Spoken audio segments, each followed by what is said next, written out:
Before we get started, does anyone want to get out?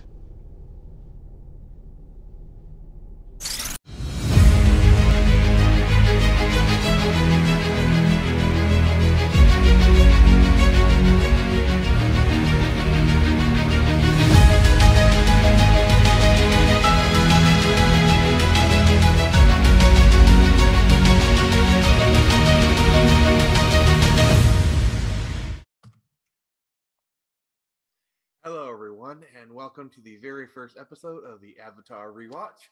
I am Nick Gibson. Joining me is my great buddy, Jared from Comics League. Say hi, buddy. What's up? I know that if this were live, you'd be dropping an F off Bard clip right about now. Maybe, maybe not. I'm trying to keep at least this one a little bit PG-13, given All our right. subject matter. So we're All doing right. a rewatch of Avatar: The Last Airbender, the animated show from Nickelodeon. I've seen it like a bunch of times. I'm really familiar with it, but this is Jared's first time. So what we're gonna do is kind of like start from the beginning of the show and kind of work our way there. Just kind of talk about what we liked. Jared, what were your first impressions on this? So for my first watch, not necessarily rewatch, is yeah, it definitely feels like a Nickelodeon show, and then it has a lot of kid humor, but there's the potential there for like it's one of those shows that seems to be targeted toward kids, but adults can still like watch and enjoy, and that and I like when a show has that, in that it has a lot of frankly infantile humor, but that's because of who the audience is. But I definitely like the whole. I like how everything happens by accident in this episode. Like they by accidentally get in the air. Katara goes crazy and accidentally opens the ice, and it's really funny. This whole episode, if I could title it, is by accident. One thing that like I really kind of noticed when you do rewatching is I feel like it kind of portrays a lot of like positive feminist kind of messaging. Oh like, yes. Like he literally calls out Sokka for being like sexist and whatnot, but like he actually kind of was acting like a butthole. He so was. Like it was deserved. And I really appreciate that. Like it has a lot of positive feminine messaging, and Sokka, while being a butthole, is not like a complete doofus. You know, it's like a lot of his stuff comes from at least a reasonable place. You know what I'm saying? Like, I love where he's admiring himself in his own reflection. yeah, like yeah, and like the show act like while it has kind of like the surface veneer about being positive, there's really like a dark murkiness under it. Like for example, Sokka. The reason he acts this way is because he's the man of the village. He's like literally the oldest person there, so he has to carry the burden of being the masculine force in that village, and it's up to him to protect the village. And so like he kind of feels that burden. So it's like, well, he's kind of a butthole. It does come from a bit of an understandable place. Yeah, he has an enormous responsibility on his shoulders. Yeah, and then so like as the iceberg breaks and it's revealed, you know, this kid and this massive, you know, bison comes out. Named what do you Ong. Yes. I'm going off the movie. The actual pronunciation is Aang. Yeah, I know. That annoyed me when I watched that movie, by the way, because I had seen isolated episodes of the show, and I'm like, well, that's not right. But anyway. Okay, so you have seen the movie that must not be named. I've seen some type of really bad fan film. Yeah, so that fan film covers roughly the first book, so you at least have a gist of where things go. Yeah. And so, what did you think about the first things he said to her? Do you want to go pangolin sledding? Yeah, I was like, wait a second, because here's the thing: this whole story kind of reminds me of the story of Captain America, except in this one, it's if Captain America were like a 11-year-old kid. Because 100%, if you saw someone roughly your age, you'd be like, "You want to go hang out?" They're like, oh, this is actually really cool. It's very endearing. I like this. Yeah, the good thing about also some fun facts: the woman who voices Katara is her name is Mae Whitman. You might know her as the president's daughter from Independence Day. Oh, really? Wow. Small world. Jeez. Oh, that won't be the last time. By the way, I will say the animation in this show so far is incredible. It's just gonna get better, my friend. It's just gonna Really? get better. Yeah. Oh, I'm really excited. Yeah, the first season is a little bit rough, a little bit shaky. The I'd say the series truly doesn't find its footing until the second season. The first season is great, but like it really finds its stride in the second season. Well, the first season is probably establishing the world, and then season 2 is when we get to play in the world. Yeah, pretty much. And then so obviously a beam shoots up, and that kind of cuts out to our antagonists of this show, Prince Zuko. What did you think of Zuko? First off, I love how he keeps trying to bother his uncle, and the uncle just wants to eat his breakfast. I'm like, that is so great. The uncle is clearly not that much of a bad guy. Yeah, I'm gonna warn you. Iroh is gonna become a favorite of yours. I'm just warning you. Can't wait. And yeah, I like how Zuko is like, he's kind of like that Darth Vader-ish thing that he's so focused on this one goal, which is essentially to find the Avatar. He has a lot of Vegeta energy. Yeah. Oh, so fun fact about Zuko. His voice actor is Dante Bosco. Rufio. What's that? Hook. Oh, I haven't seen that movie in years. That's why it took me a second. Oh, it's so good. It's so good. It's a good movie. It's just it's years ago. But yeah, it's Dante Bosco, who in real life is like such a sweetheart, by the way. I just wanted to kind of point that out. And then the last famous person, Iroh, is voiced by the actor Mako. Who's been in a bunch of stuff. He voiced Master Splinter in the TMNT movie. Which movie?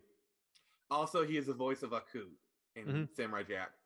Which TMNT movie did he do? The one from the late 2000s. The animated one? Yeah. Okay, that's why that voice sounds familiar. I was like, it was on the tip of my tongue. I'm like, where have I heard this guy before? Because I recently watched that movie. Also, if you've ever seen Samurai Jack, he's Aku.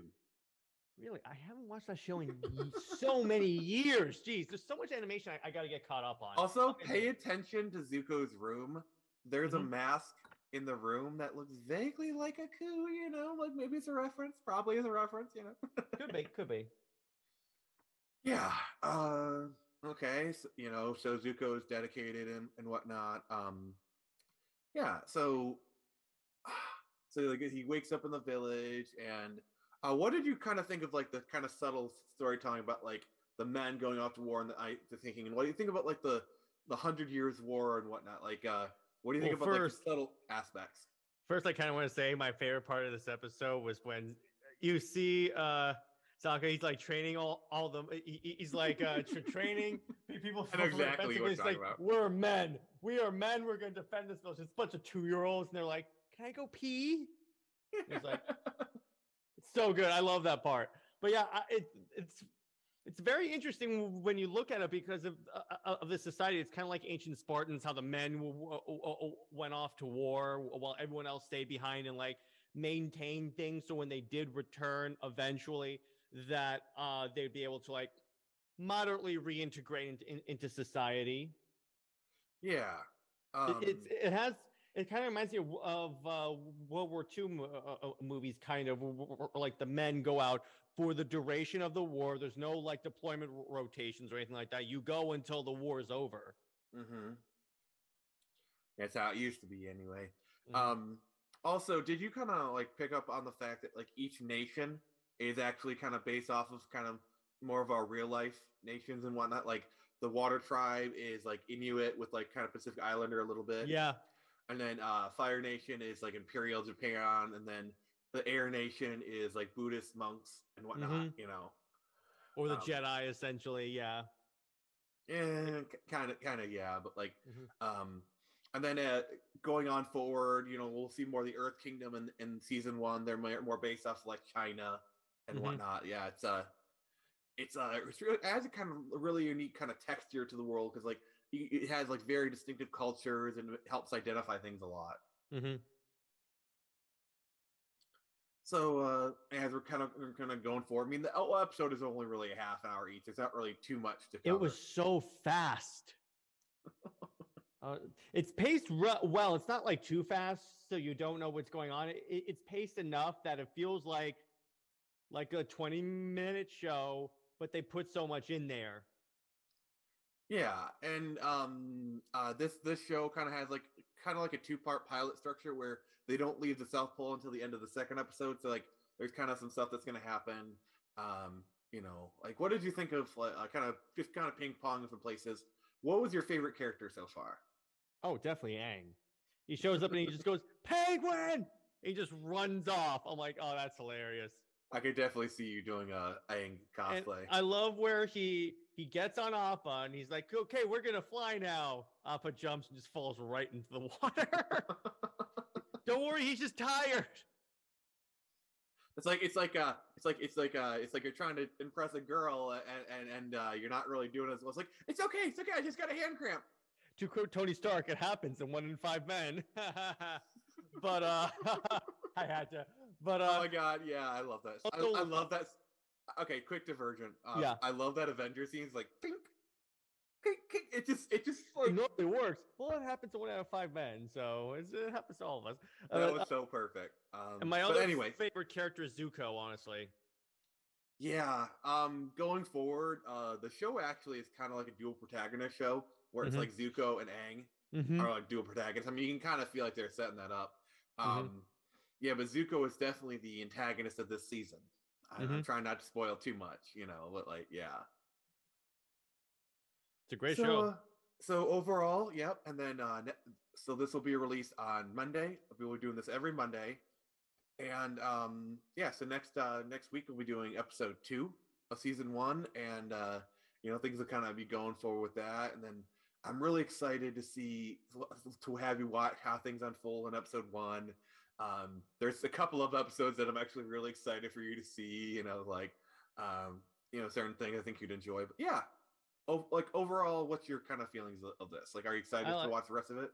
Well, yeah, because so many of my friends have told me you've never watched Avatar. So I'm like, I have to do this now. So when Nick said, let's do it for content, I was like, oh, okay, I had to watch it anyway. So I'm excited to see where it goes. I will say is that the first episode has me interested, and that's always what you want, the first episode of a series.